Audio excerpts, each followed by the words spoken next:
د ښاغلي واحد فقیري د مهم خبرونو 380 برخه. نیویارک ټایمز لیکي که څه هم د کندوز د روغتون له 316 ډاکټرانو او نرسانو څخه 80 تنه د کورونا په وایرس اخته شوي دي، خو بیا هم د روغتون دروازې د مراجعینو پر مخ خلاصې دي ځکه هلته جنگ روان دی او هره ورځ روغتون ته ټپیان وروړل کیږي. ډاکټر منګل وایي روغتون باید قرنطین سي، خو بله ګزینه نسته. موږ ډاکټران او نرسان له یو بله ډاریږو.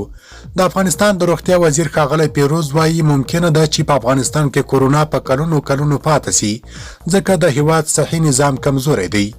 د کندهار په عمومي روغتون کې 40 ډاکټران او نرسان د کورونا په وایرس اخته شوي دي.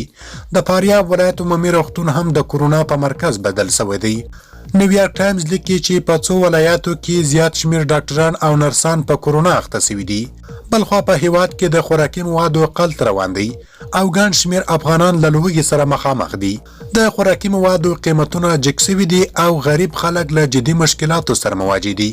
په افغانستان کې 55% خلک د فقر د کرښې لاندې ژوند کوي. په دې وروستیو 5 کلونو کې د فقر کچه لا جګه شوې ده او د افغانستان اقتصاد لا خراب شوی دی.